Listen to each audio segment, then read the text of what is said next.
So I'm right here with the Pink Gorilla. Pink Gorilla, thank you for allowing me to interview you. Thank you. So I was looking at your YouTube channel. Okay. Because I wanted to see, I wanted to learn more about you, right? So I could write down some questions. Yeah, that sounds awesome. Right. And I seen some boxing in there. I think Michigan. Right. I seen some films that you came out, like commercials. Right. I seen, what else did I see? I seen the DMT, of course. I think that's the one. Right. You know, life's a journey. I mean, we can go box ourselves into a safe space, or we can go out and venture and grow as a human being to like I said, grow as a human being, I guess is what sums it up. Yeah. Okay. So, you were telling me right now. I'm not sure if that was like the backstory of how you got here to Slab City. Well, you know, I've searched for a home because I don't seem to fit into what some call Babylon, the outside world, society, and Slab City was a place I searched for my whole life. I never felt home anywhere else except Slab City, because to me Slab City is the island of misfit toys. You know, no matter how, you know, it's almost like a free range funny farm for the feral. You know, there just seems to be a different vibe of human here. The best and worst that humanity has to offer is here, as far as every aspect of existence. The best and worst is here. But as far as the people, like I said, they're kind of. Go ahead. You know, you grow by interacting with people that are out of your comfort zone. You know, if you have, you know, a certain type of friend and you only associate with them, you know. But like I said, you grow the more you interact and the more you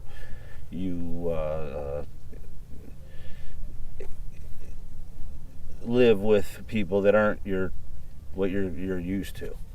And you get a lot of that here. You will grow on every level, mentally, physically, spiritually, emotionally. You'll grow here. You'll become the best or the worst that you can be, depending on the influences you let come into this vessel that I've taken for this plane we're on. Okay, so I hope I didn't. No, that's fine. No, that's fine. You were mentioning that about you. Who was your friend that his wife left him? Well, yes. I mean, I left Slab City for a couple months. Oh, that's when you came here. Well, what it was is, yeah. Well, no. That was just a few weeks ago. There was a friend of mine. He invited me to visit while I was on the other side of the country, and his brother-in-law was very depressed, and had never, like, his wife had just left him since high school, and he was 60, and he was very depressed, very suicidal. So I felt it was my duty there, good, beautiful word, to be there for him, because in my philosophy of existence, I had no choice, because he's just me in another incarnation, just as you are, just as everyone's seeing this is. We're all just drops of drops in an ocean of consciousness, to sum it up. I am you and you are me, and we are all together, as the Beatles said. And that's truly what I believe. You know, everything is energy in a speck, and a frequency of energy, and whatever the source is, God or the universe, or whatever you want to call it, the matrix, somehow it is self-realizing or self tricking itself to be. Because what if there is only one, and one is everything? Wouldn't one get bored with nothing? One would have to, like, put itself into an amnesia state or something and trick itself, you know, or something, or maybe it's like once you've, a philosophy I heard is once you've lived every single life that's ever lived, you will have learned everything, and then you evolve and get to come out of this shell, egg, or whatever that we're in. You know, that's you know. Mm-hmm. So you want to go help your yeah, like I said, because he's just me. Whenever I help someone else or do something good for someone else, I'm just thinking, I'm hooking myself up in another life. Yeah. Okay. You know, I mean, because you touched on the DMT thing. DMT shows you the whole universe because you're only gone for 5 minutes, but it seems when you're there like you lived 100 lifetimes. And you were given all the knowledge of existence. You don't come back with it all, but as much as your brain can comprehend, you come back with, and it's overwhelming. And what I got from it is, like I said, we're all just each other, just a different version of each other, different skin suit with different emotional factors and different environmental factors that mold who we are. You know, so I did some acting in Hollywood. They touched on, and that's what it is. It's almost like you play the role, you play a part. You know, the comedian Chris Rock says, you never meet people, you meet the representative, the mask they put on, basically, to give you security, to your comfort zone, you know, so that you can not be afraid, to not be vulnerable. There's a better word. Okay. You know, and most of us never want to leave ourselves vulnerable. But the most powerful and deep in touch human beings make themselves very vulnerable, because by bearing their soul, by being transparent. There you go. Another good word. Yes, sir. Okay, so if I'm correct, are you from Michigan? I am. I'm from the suburbs south of Detroit. Okay. You know, I was. So are you a Detroit Lions fan? You're not into football? I don't know. I don't watch any sport. I never have. You never have? Okay. No, because I feel that there's spectators in life and there's participants in life. Okay. Now, do you want to watch TV or live a story that's worthy of TV? Well, that's what I'm doing right here. You know, I mean, write a book, paint a painting, do something with your creative energy. Take an interview of Pink Gorilla. There you go. There you go. Okay. There you go. Okay. So, so you're from Detroit, Michigan. What exactly brought you all across the nation to Slab City? Well, my family was a car company family, Motown.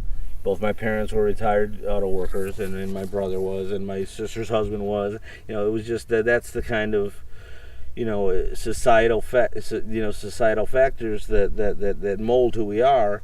And it never, I didn't want to be a debt slave. I didn't want to chase, it didn't seem that it stems from my father, actually. My father never seemed happy. And so in my head I thought, I was a child, and I thought, if Dad never seems happy, instinctively I want to do the opposite of what he did in his life that made him so unhappy. Because I want to be happy. Happy feels good, especially when you make other people happy. You know, we all like to make people laugh when no one wants to be laughed at. Like yesterday, I thought someone was laughing at me, because sometimes people laugh at the whole pink thing, and they were laughing at. I thought they were laughing at me, and all of a sudden I realized they were doing jumping jacks. It was a good friend of mine. She was excited to see me back, and she was just laughing, just that I was back out of joy. Yeah, yeah. So that kind of thing. We all, you know, I like I said, I think that the lower vibrational frequencies, such as anger and sadness and fear, hold us back and make us less able to grow, make us less able to fly. Because first we crawl, then we walk, then we run, then we fly, and most of us never open our third eye to be able to fly. And I do believe that experience on DMT, the ego death, when I realized there's no me, I'm no more important than anyone else. So just as Christ taught us in the Bible, if you have 2 cloaks or 2 pieces of clothing and someone has none, you give. And that doesn't just go for a cloak, that goes for everything. If I love you as my brother, and I have $2, and you have no dollars, now we both have $1. That's, you know, one hand is supposed to wash the other. You know, a one-handed person never gets his hand washed, you feel me? So if you're so individualistic that you are basically a one-armed man having everybody wash their hand and never washing their hand back. Okay. Again, it's empowerment, how we empower ourselves. I think I'm at a stage in my life where I've like you said, you touched on some of the things I've done. Yes, I've been a fighter, I've been an actor, I've been a writer, I have my own blues album. I have a film company, Pink Gorilla Films, where it started with making music videos of all my songs, and then little things I created, and some comedy, and then it got more into documentary type things. I got a bobcat on a cactus and got millions of people saw it. They even send me a check every month now, for $50 or something over something silly like that, but that's cool. It is cool. I played a cop on TV, a show called Unusual Suspects. I seen that. I was that. in Hollywood. I had 3 years in Hollywood and 3 years in Vegas. God, it was part of the journey, man. You get to a place where you take in as much of that place as you had enough. Sometimes it's a week, a day, a month, a year, 10 years. I never felt home because everywhere there was classism, where everyone was wanting to judge on how much you're worth and how you dress or whatever. And everyone's trying to outdo each other. The Jones versus the Smiths. My lawn's better, my car's better, my wife's hotter, or whatever. It's all a competition, like you said, touch on sports. I never was about competition. People don't agree with this, but I kind of liked watching little kids soccer, because little kids soccer, remember, they didn't keep score. It was just for the fun. In the back of their head, they kind of knew the score, but it wasn't thrown in their face. You're a loser and we're a winner. It was just, like Einstein says, any organism based on we have cooperation or we have competition. Now, if you're based on competition instead of cooperation, you're set on self-destruction. Like, I don't so much believe in communism, but I believe in that we're free. Every human on this planet should get an acre of land, maybe. That's just their land. They don't. Who says because you were here before me that you can own that slab of land and charge me to be there? How is that fair? How do you get to set the standard for what rent is and what gas is? None of that's fair. Like I said, but if cooperation, if you're just, I realize you're me, then I don't want to hurt you or capitalize on you in any way. All I want is for you to be happy and healthy and productive and lively, because I'm just hooking myself up. So everyone thought how I was. I think a lot of the problems, the majority of problems, it would go away. Because it all stems, I think, from classism and trying to be superior, or at least not inferior, to the people you see in life. Mm-hmm. Okay, so you grew up in Michigan. Yes. Right. You were in Michigan until what stage in your life? Well, actually at 17, I went into the Marine Corps. Oh, wow. I turned 18 in boot camp. It was the first time ever in California. So what did you do in the Marine Corps? Well, my job when I signed on, I had watched Rambo too many times as a teenager, and so I wanted to be a grunt, even though I had higher test scores and I could choose any job. That reminds me of my brother Francisco. He went into the Marines right after high school, but he would. I remember he would do like missions, like as a teenager. Yeah. And sometimes he would have me like do these crazy things, right? Like put a rope across this small canal, and then like he'll right, yeah, and he went. I know about that all that yes. Self, he was like imagining himself being right. Anything he thought he needed to have a hand on. Yeah, preparing for it. Yeah, he was preparing for it. So I was 0351. That's anti-tank assaultman. So I got to shoot the law, they call it a light armored weapon, and but I quickly realized when they were kind of brainwashing us, they were like, "Kill the Arabs, kill the Lebanese," really? And they're chanting it. And my best friend at the time in high school was Lebanese, and they just moved to America, and I'm like, I'm gonna go kill his family right now. No, I wrote a letter to the commanding general and said, "I'm sorry, my spiritual, my love for life won't let me raise a firearm to another." I wrote a big letter to the commanding general at the time. Oh, but were you about to be sent to war? Well, eventually they all, I'm sure, end up, especially if you're a grunt.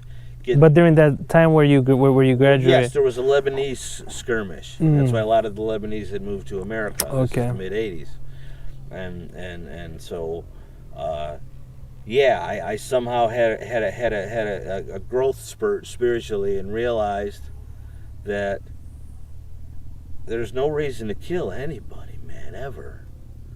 I mean, honestly, the only thing I could think of that might be slightly justifiable to kill somebody would be harming a child, child molestation or something. That's the only thing. Other than that, I can't imagine in my wildest dreams what hurting someone to the point of death, what would, Mm-hmm. I mean, I guess maybe if you rape someone's wife, then he deserves to kill you, I guess. I don't know. Because some people are, we're slaves to our ego. And if you're empowered by inflicting your power on others, that's somehow a sickness inside of you. I don't know if it deserves murder or not. I don't know. I don't even know if child molesters deserve murder. I don't know. Because, again, I feel that as a species we need to be less violent and more tolerant and obviously more loving if we want to grow, if we want to make this plane we're on better for everyone, ourselves included, our grandkids, everyone. I believe we create domino effects of energy, positive and negative, that touch everybody. That's just, again, it comes back to the energy thing and what I feel I learned by doing the DMT. Okay. So you went into the military at 17, you graduated boot camp at 18. Yeah. And there was a Lebanese skirmish. Yes. And so did you exit the Marine Corps? Yes, early. Yes, early? I wrote a letter to the general and said, I can't do this. I'm really no good to you because I refuse to raise a firearm. I can't.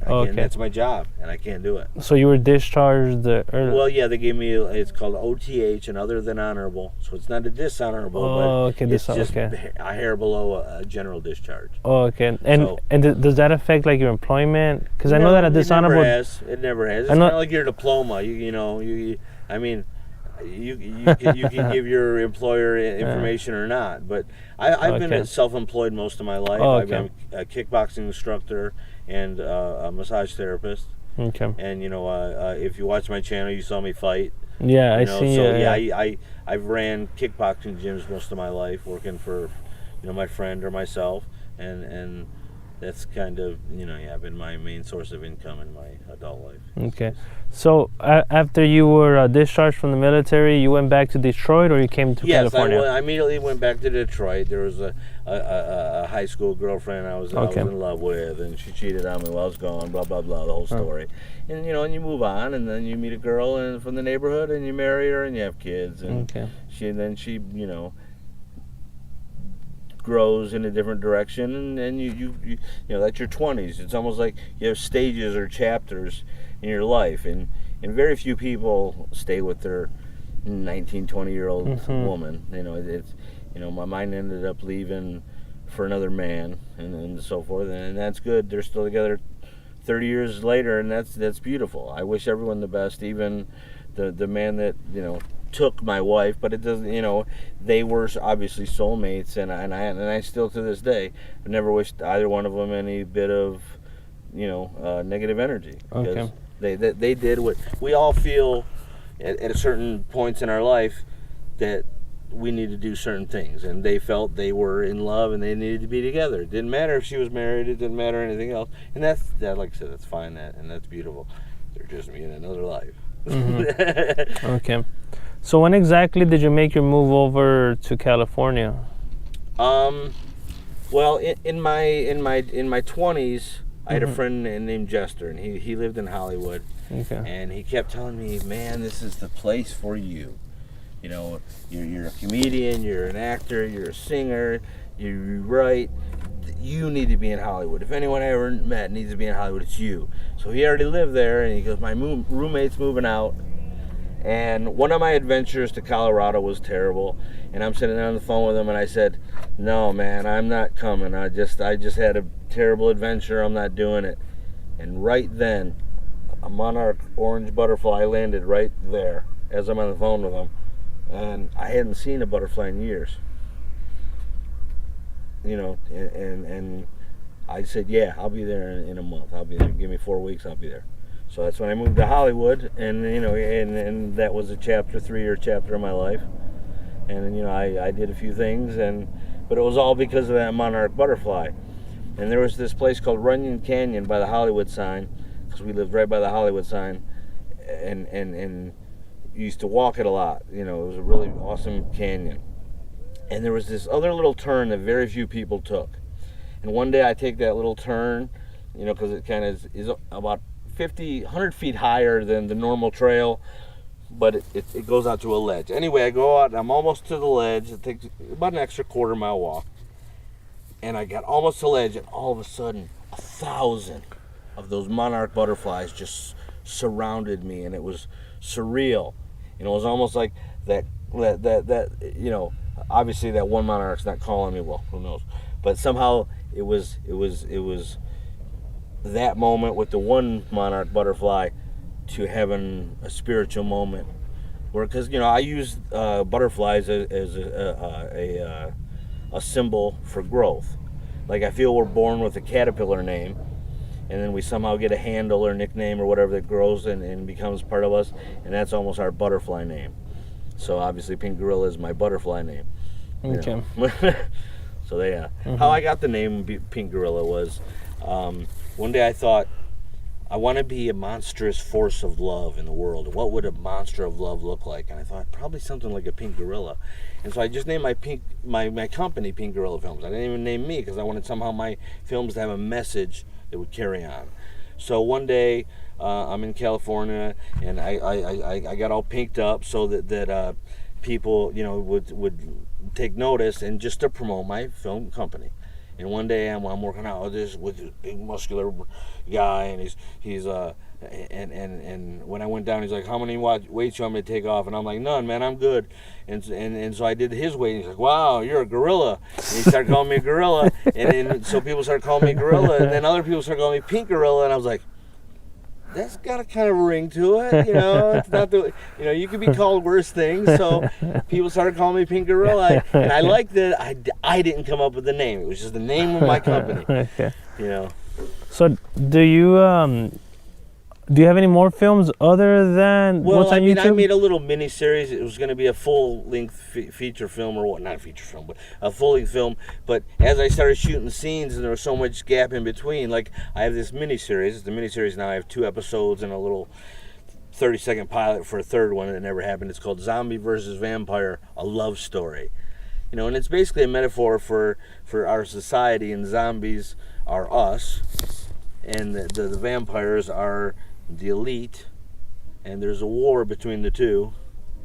You see what I'm saying? And so it was gonna try to be metaphoric, but in a comedic way. That was the plan. So I mean, it's kind of tongue in cheek for the most part. Like episode 2, like I said, I only have 2 episodes. I have Bigfoot break up a fight between a gorilla and a werewolf. You know, and it's kind of funny. It's kind of, like I said, but I wanted to use characters that I would never have the danger of copyrights. And no one has a copyright on Bigfoot and a gorilla and a werewolf, I don't think. So you say you're a comedian also? Yes, because I do characters. Like I almost sent you a video. I do this character called Carlos the Pussy Whisperer, a Spanish character. I seen that. Oh, you did? I seen that. You know, just teaching people to take care of their feline. You know, and it was just a little tongue. And like I have a few other characters, and I wanted to almost pull a Tracy Ullman where I did the different characters and splice them in to create a whole movie where I played 90+% of the parts. Okay. You know. But make that little short film almost be my reel, you know, because I was trying to break into Hollywood. But once I was in Hollywood and started to see and feel what it was about, it's kind of a caca place. It's not the glitz and glam is just like throwing glitter on a piece of poop. Like, really? That bad? Look, I made it. Yeah, but what do you got in your hand? Really look at what you got in your hand. You have a glitter-covered piece of poop. Is it that bad? That's what Hollywood is. Yeah, I mean, some say I'm a conspiracy theorist, but Harvey I think Weinstein? I'm just in the know. Harvey Weinstein? I'm sorry? Harvey Weinstein? There you go, Harvey Weinstein, a good example. And he's just the tip of the iceberg. You go into Jeffrey Epstein. Jeffrey Epstein didn't kill himself. Yeah, I did say that. But you look into all that, and you start to, see without blinders. Once you knock your blinders away, because society keeps you so distracted with television, with whatever they can. Yeah. Whether it's music, whether it's drama in the news, whatever it is, they want to distract you from what's going on. Like whenever there's a big tragedy going on, there's something else going on they're trying to distract you from. That's pretty obvious. I just seen a clip on Facebook. I think it was in somewhere in Mexico. It was this lady that was pissed off because her soccer team had lost. And I was like, man, that's so crazy how she saw. To invest your emotion in something so trivial. She was angry. She was angry, like she'll beat somebody up because her team lost. People will beat somebody up over getting cut off, not realizing, okay, that they're a self-centered person and they're in a hurry. But, this is the way I look at situations like that. When you feel strife or anger, want to hurt somebody. Like someone recently stole my camp while I was taking care of my business. I seen that, Yeah, a guy, I don't want to say his name, but he stole my camp. And then when I went 2 days ago, I was ready to pay him for my own camp back. And he wouldn't even let me say a word. I got halfway to his door from the street, and he come running out and wanted violence, which, again, I'm a pacifist. I'm not going to use violence. I don't have an ego like that. I did what I did in the ring for real. So to hurt someone doesn't feed my ego. I just feel sad. Anyway, my point is he wouldn't speak to me and doesn't. He said, yeah, I stole your thing and you're not getting it back. Okay, that's fine. Okay. Somebody needed it more than I did, and I'm going to move on. I ended up the next day, someone said, hey, I'm selling my camper. Boom, boom, snap, crackle, pop. The money I was going to give him to get my own camper back, now I got a different camper. Okay. It'll be mine once I paint it pink, obviously. Yeah, cool. So I wrote some questions down. Beautiful. I heard that one of your videos, you were talking about Waterboy.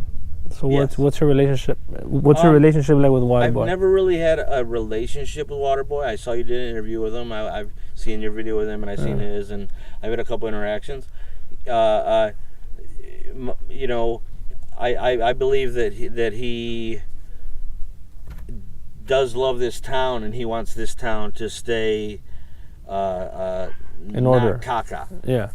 Like he's not hip to people stealing from each other. Yeah. He actually was the first person to go to bat for me and try to fix the situation with the person that took it. And I love and honor Waterboy for that. Every human being is flawed. If you're perfect, they nail you to a cross, they say. But yeah, I've never had a bad interaction where he's hurt me personally in any way, or anyone I know in any way. Okay. So yeah, Waterboy's, thumbs up. He's good. Yeah, I like Waterboy. Cool. Okay then. Yeah, but it's funny that you brought that up because there are when I watched your video, I started watching. I'm like, why is he interviewing all the dark energies? Because there was 3 or 4 people that you interviewed that I'm thinking, oh my God, that's not even them. They're such a fake wearing a mask. They're a caca. And, I don't want to bring names because throwing shade is never good. But when I first started watching, I'm like, oh my God, is he going to actually interview someone that's human with a soul for a minute? When you finally interviewed Builder Bill and Waterboy and people, Danita and her husband Bill, I started with seeing interviews with them people, and then the Spider, people that actually Kaz, I love Kaz to death. Kaz, feeds everyone in town, as you know, on Mondays, Meat in Your Mouth Monday. But yeah, people like that are soulful. You're soulless or you're soulful.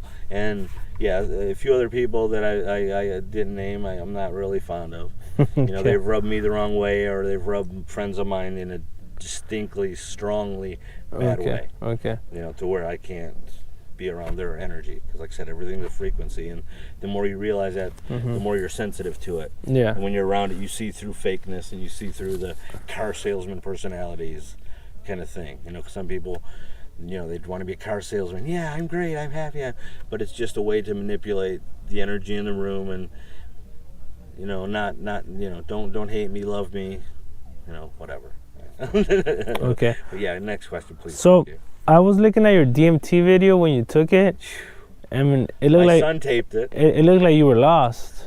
It looked like you were just laying down on the mountain. Well, what it was, I took one hit, and it was a big hit. Yeah. You know, and like, I don't really do drugs, but psychedelics that may be able to possibly expand my existence, my horizons, my mind. That's kind of cool to me. So I don't, like I said, I don't do drugs per se. I only drink beer and I smoke a little marijuana. But a couple times I'll do a hallucinogenic. It was my one and only time doing DMT.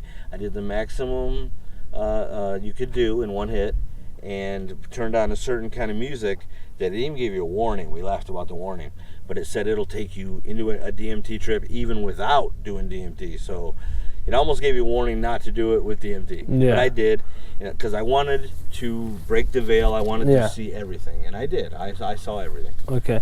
So on another video, you were kind of like, it was, I guess, a few weeks after, and you mentioned that you kind of wish you never took it. Right, because that ego death is a big pill to swallow, and it's a very lonely feeling to know that you're just me and we're pretending. There is no me. I'm not me, you're not you. We're both the same drop. You know, like when a wave splashes and all them little drops go into the air and then they go back to the source of the ocean? Right now, I believe we're just drops in the air for a few seconds in time, and then we go back to source with all the information and experience that we took on in this into this incarnation, that we take back to source. Okay. So yeah, you know, but it took a while after. I made a third video after that said, I'm glad, I think everyone should do it, because it makes things not so stressful. When you stress about, oh my God, I'm going to be homeless and this and that, it's all trivial once you realize that you're going to live forever. You are eternal. And you know, if you want to say you're the son of God, which some people try to go off into that, well, yeah, guess what? You were the son of God, and you were Hitler, and you were everyone they killed and loved and helped, and because you're everybody. You know, that's my belief after, you know, doing DMT. You know, people can say, well, that was your imagination of whatever. Well, I think all of existence is our imagination of ourselves. As certain philosophers like Alan Watts and Bill Hicks and, you know, many others that expel their thoughts and feelings on existence, because we all know, you know, no one knows 100% what anything is. We'd like to grab the first thing that comes to us, whether it's Hinduism or Christianity, whatever we're raised to believe, and then just, that's our security blanket now. You know, how about go to the depth of each religion and then go without religion and then come back and then see what makes sense to you. That's what I've done. You know, my journey has been a spiritual one, where I have experienced everything I ever wanted to do, but I did it without trying to harm others. Okay. You know. So, tell me a little bit about your Pink Gorilla band. Do you? Well, it's not so much a band. It was just that I had, you know, I didn't know what to name my band. Originally, my band was named Silvertip, and how I got it is one day I had this hair. It was about a fraction below my hairline, and I pulled it out, and the tip was silver, and I go, ooh, Silvertip. That'd be a good band name.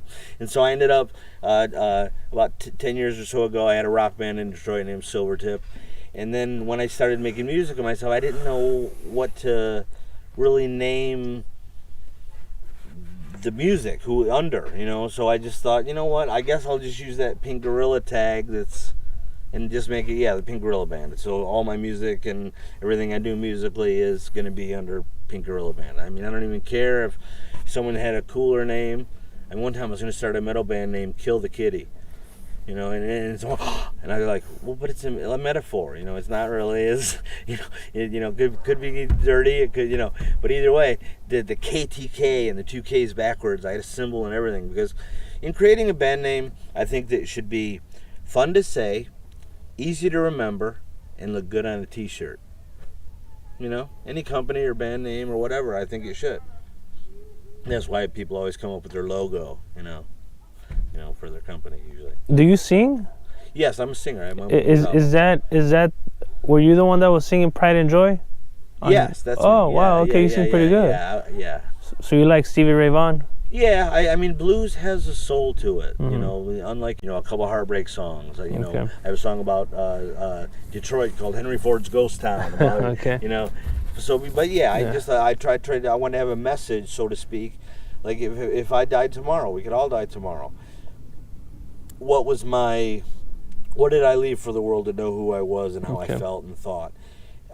So that's why I made the album. Okay. You know, so if my kids wondered who Dad was, they would listen to my album and say, "Oh, okay, that's who Dad actually was."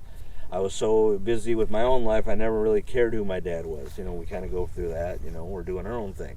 But later in life, as we get older and bigger, we start to want to kind of know who our parents were, especially after they're gone. We love to look at old pictures of our parents when they were younger than us, whatever.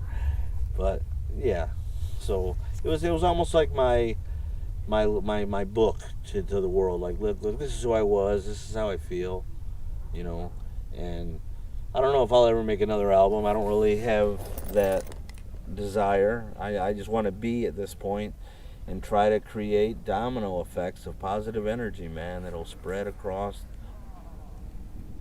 this whole plane. Okay. Tell me a little bit about the XBody commercial. Nice. Yeah, I did an XBody Spray commercial, which ironic at the time. This was a decade or so ago. I actually wore it, so it was really neat. My first month in Hollywood, I got the XBody Spray commercial, and I actually wore it. So I had a little bit of a beard growing in at the time, and the director, when I met him for the interview, he said, "Okay, I'm going to need you to shave your beard, because we're going to have a fake beard and have you wear that in the shot." Because I got sprayed and tackled by women. And we got there, and he's like, "Oh, yeah, I didn't, we forgot the beard." So I should have just kept the scrubby beard I was growing in. But anyways, yeah, when I got tackled by the women, they only had this tiny pad on the cement. So all three women are tackling me, and we landed on the cement. And I had like the bone was bruised for months. I could feel it months after, So, but I guess that was almost like a trophy. Like everybody, it's like, yeah, because that was cool. I mean, it was pretty cool to be part of that, And then when I went to Hollywood the first time, I kept telling everybody, I'm gonna be I want to arrest somebody online. I want to arrest them and read them their rights. It just looked cool to me. Like that was my little goal, and I ended up doing it. I believe in manifest destiny. As I keep coming back to, everything is energy. And if we throw positive energy out, we throw love out, that's what, plant seeds. So what was your role in Unusual Suspects? I was the homicide detective that arrested the guy. It was kind of neat because it was Unusual Suspects is a reenactment of actual stories. So then when I got the part, I researched the guy that I was playing and all that. It was pretty funny because the co-star in it on the second day of filming, well, the director, let me start with, was the director of Cops. So it's kind of cool to meet that guy and whatnot. But the co-star, he's an older gentleman, probably 75 years old, and he comes in for the second day shooting, and I look over at him and I said, "Oh, did you read the script? I guess there's a love interest between the two of us." And you should have saw the look on this old man's face. Like he's thinking he's gonna play a gay cop, and it's very older, kind of straight-laced man. That, yeah, it was pretty funny. I just remember the laughter I got from the director of Cops. It was that was, I try to, like I said, I try to put smiles on faces, and sometimes I'm too silly and it hurts people's feelings, or they misunderstand what I'm saying, obviously, or maybe I'll joke about something that's sensitive and I shouldn't joke about, but my intent is obviously good. Okay, this is one that I wanted to ask you. I think it was the first one that I wanted to ask you. Because you posted a video of Jinx kicking somebody. Tell me about that. Oh, good. I'm glad you asked, because we had a discussion about this last night. Kaz made the original video. Okay. Okay. And so Kaz made the video, and then a friend of mine named Penny, she put the video on her phone, however she did it, and she made a little TikTok video. And she sent it to me, and I thought it was great. Dot's a friend of mine. I love Dot. She talks too much, but I love her. But Dot was the one she kicked, and I love Jinxy as well. Jinxy's like super awesome. But yeah, so Kaz was a little bit upset that I didn't get him credit for the video, and it's like, man, I didn't know whose video it was. All I know is it got sent to me. So I'm gonna repost the video and give him, credits and props on it. But it was cute. I wasn't there at the time that day. I missed it, but Dot, like many of us, is prone to having too much alcohol and acting. That's what happened. Okay. That's all. She acted a fool a little bit, and Jinxie had enough of her wanting to rush the stage and get on it. She probably wanted to dance on the stage, probably. But either way, because she's not a player or a singer as far as I know. So Jinxie Sparta kicked her. Yeah, that was. The great part is they're friends now. There's no animosity between them, and that's the great thing about Slab City, is we are all kind of a family. There's people that are standoffish at first, but eventually they realize who you are, and they consider you family. Like I would say 90+% of this town is my family in my heart. I love them. But there's a small percentage of people that are constantly being naughty or whatever. They're just, they're thieving, or they're just stink-eyeing people, or they're just somehow manifesting negative energy in the world, and that hurts all of us. What about? There's another video that you posted of somebody breaking into the Blue Church. See, and it goes back to the naughty people. We can be a hero or a coward. Cus D'Amato, Mike Tyson's trainer, said the difference between a hero and a coward is the hero does what the coward won't. Because we all feel fear. That's what he said. We all feel fear, but the hero does what the coward won't. I heard noise. And the guy that's the caretaker for the church, Terry, right now, was out of town for a minute. And so I heard noise over there and went over, and there's a guy trying to break in. And this actually has a beautiful ending. I love this ending. So you saw the video where I don't like to lose my temper, but I lost my temper and raised my voice at him. I didn't really threaten him per se, I don't think. But because I saw in the video, he's like, "You threatened me," and I'm like, "Did I threaten him? I don't remember threatening him."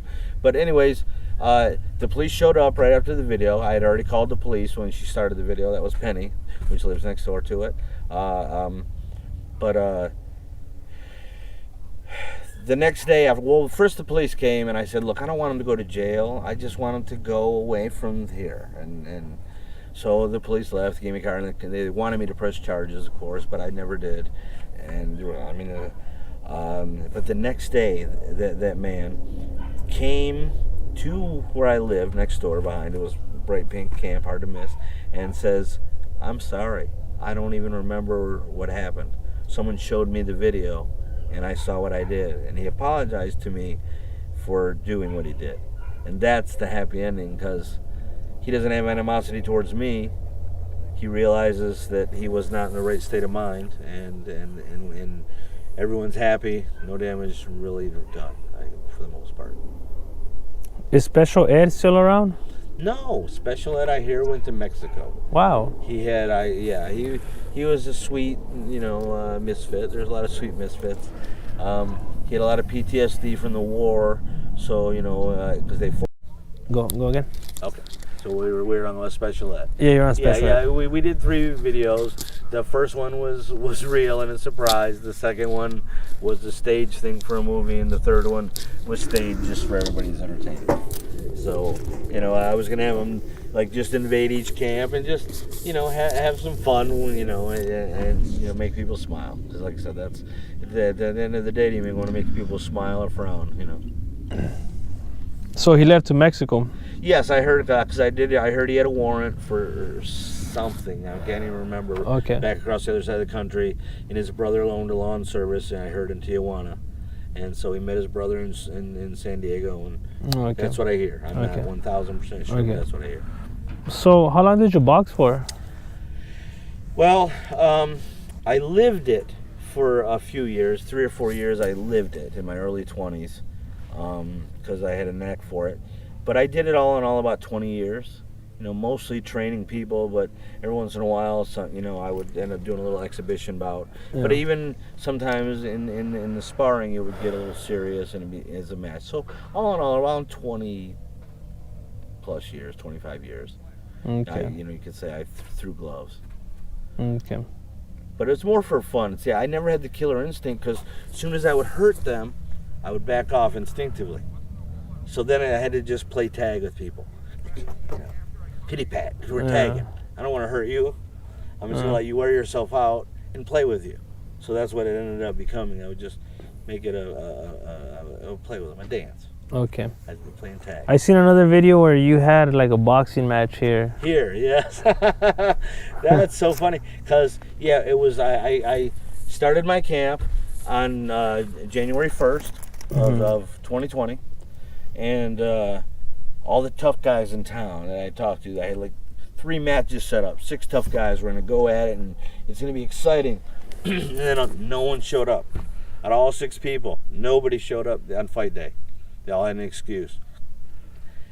And they just teach you that the more people bark, the less they bite, kind of. But so I had the husband and wife do a little show, obviously, and then the daughter and father do a little show. And then 2 guys were just kind of there, and they were ready to fight, but they were way different in size. Which, ironically, one of them is Terry, that is at the Black Church, one of the guys that was in that match. And I just told them, I said, dude, go about 50%. Just kind of have fun and put on a show. And then they did, and then that person, Tank Girl, afterwards was wanting to fight any man or woman in town, chip on the shoulder. And so no one would throw gloves with her, and I'm just like, well, I have no choice here. I have to put on a show. It was a bunk show anyway, so the show must go on. So yeah, I let her tee off on me. She hits hard. She hits hard as the average man. She don't hit as hard as Corn, I'll tell you that. Corn hits as hard as almost anyone I've been in the ring with. Anyone, yeah. So if Tank Girl fought Corn would destroy Tank Girl. Tank Girl had no stamina anyway, but yeah, the one where I like kind of wobbled back in the video, she did clock me because I was obviously letting her hit me, but she got me one on the button, and it's like, oh, that was nice.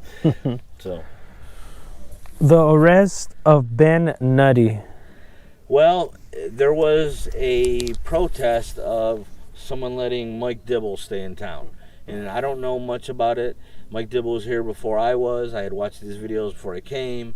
But there's many people that were protesting him even coming back to this town.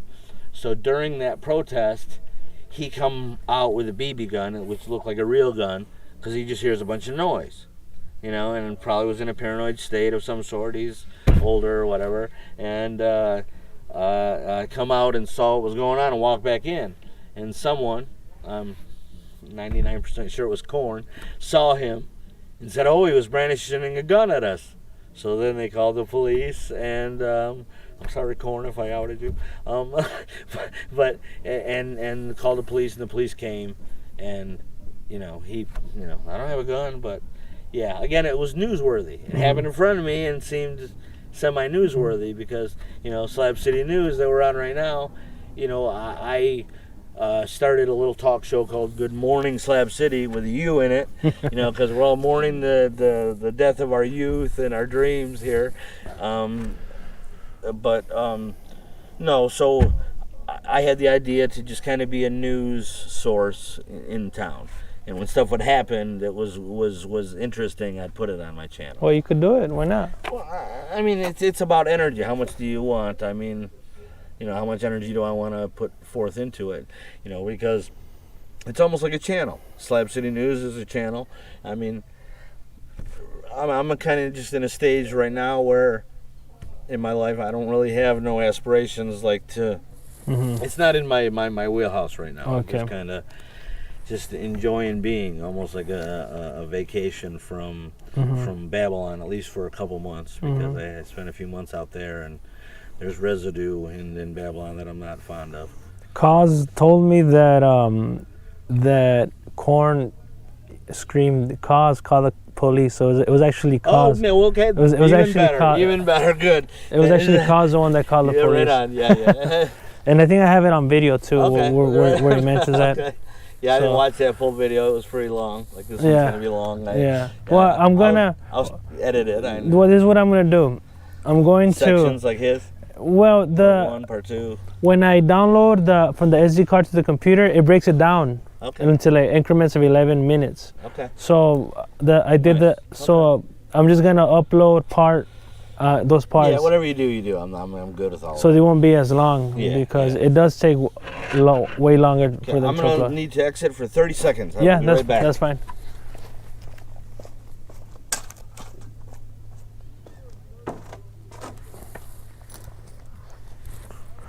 Mic 1, check 2, mic 1.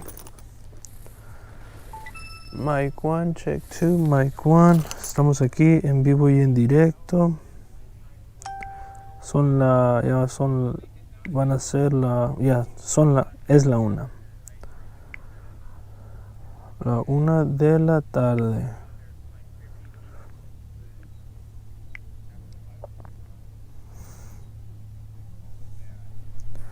So the rest have been nutty.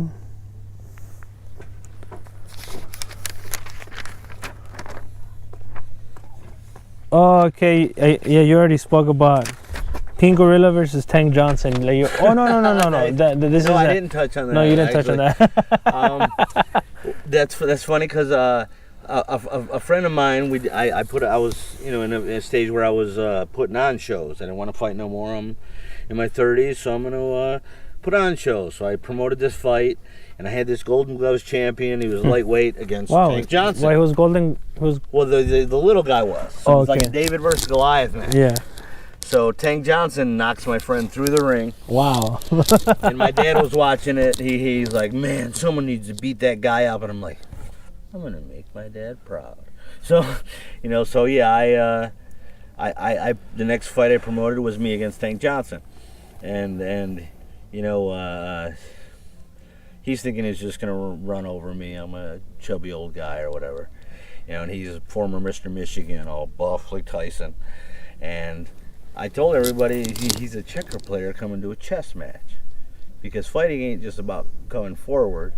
There's so many factors in a war or a fight. There's defense, there's stamina, there's saving some of your gas in your tank and letting it fill back up. There's many different, there's angles. So basically he came up to me after the fight and said, you rope-a-doped me.